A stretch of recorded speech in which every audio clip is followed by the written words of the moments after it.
Stop composting human poop. Recently, there's been a bit of a trend in the homesteading community about composting human poop. And this isn't just a trend on the homesteading community, it's on a global scale.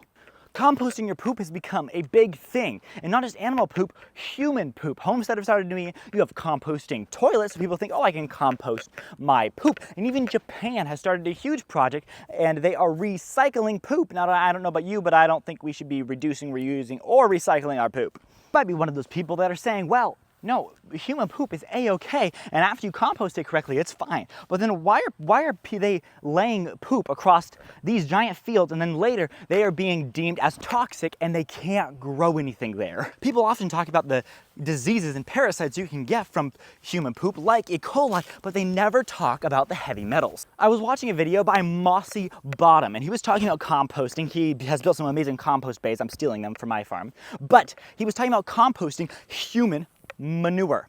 Now, he is hotboxing it, and then he's putting it in his 2-year composting program. And while that kills everything like E. coli and a bunch of other stuff, it doesn't get rid of the heavy metals. And you think, heavy metals in my poop? What does that mean? Think, well, I don't have many toxins in my poop. I eat all organic. I do all these things to avoid toxins. That doesn't mean that you're not getting them in your poop. Your poop is concentrating all those toxins so you can get rid of them out of your body, and you don't really want to be putting it back into your garden and concentrating it in the food that you're eating. There's a ton of toxins that you're coming in contact with that you probably don't even know about. One of them is your water. Yes, your water. Even well water, the people who have well water, you're really not exempt. There is something called hexavalent chromium. Aaron Brockovich was fused with hexavalent chromium, and hexavalent chromium is super toxic for you. This company was dumping hexavalent chromium, and it leached into the water table, and now it is crossed over almost every well in America. If you want to check your water, you can go to ewg.org/tapwater. That is the environmental working group. They test water for a bunch of things. Another thing in your water is fluoride. Fluoride not only is a known neurotoxin, but it also lowers boys' IQs by over 10 points. But again, you're drinking it, it's going in your poop, and now you're putting it in your food. So you're just re-ingesting the toxins. I think I filter my water,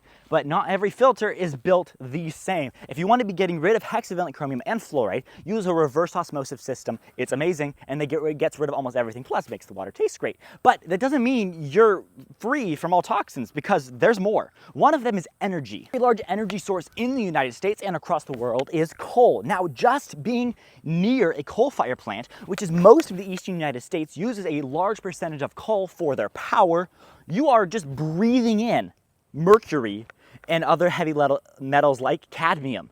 So you're just breathing them in. And if you live in the Salt Lake Valley just installed a giant coal fire plant a couple years ago, but are the people of Salt Lake getting the power? Nope, it's the people in California. California has regulations to where they can't have coal fire plants, so they put one in Salt Lake, and then they ship the power back to California. So yeah, good deal. Oh my goodness. Another thing is plastic. You are drinking plastic, and it's coming out your poop, and if you're composting that and putting it into your garden, then you're just putting more microplastics into your garden. Now, I don't know about you, but I don't want microplastics in my garden. I don't want to be eating more of it. It's become a very big thing over the last little bit is forever chemicals, because the government just put a cap on how many forever chemicals are safe.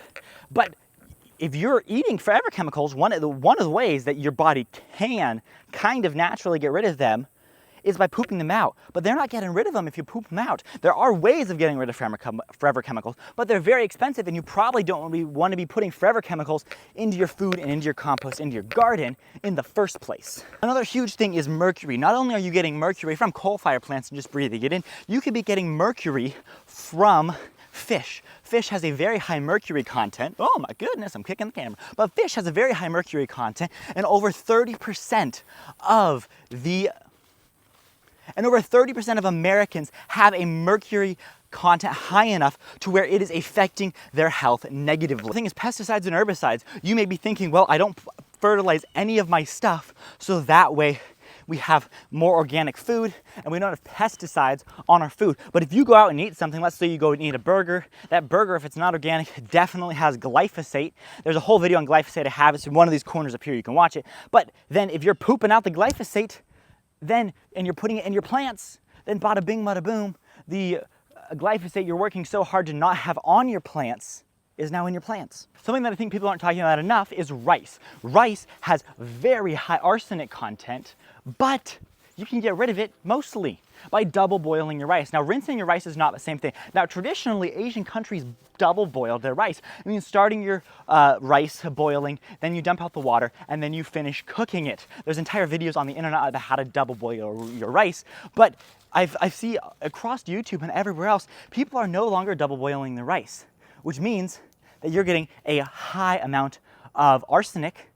So if you're getting tons of arsenic, again, you don't want to be putting it back in your food. Another terrible thing I think they're doing is now they're putting bromide in your bread instead of iodine. Now, bromide displaces iodine in your thyroid, which isn't a good thing because you want iodine in your bread, and then now you have tons of bromide, which can be toxic to you at high levels. Now, I've told you all these examples and I've told you all these things to show you how your poop can be toxic. I didn't just want to tell you that your poop is toxic. I wanted to tell you how your poop is being made toxic. Now, I would not use poop, human poop, as any sort of compost unless you're testing every poop that you're getting. Every time you go to the bathroom, every time you compost it, you're testing it. Now, obviously, you definitely wouldn't want to compost your poop if you're taking any sort of drugs. So people obviously realize that you don't want to compost your poop if you're taking drugs because it goes into the things. Now, I say don't compost your poop if there's toxins in it. I hope this video helped you out. I hope you are a little more informed about composting your poop, and I personally wouldn't compost it, but it's a free country and you can do whatever you'd like. So with that, I hope you enjoyed this video. If you liked this video, you should check out the video up here, but other than that, I'll see y'all later.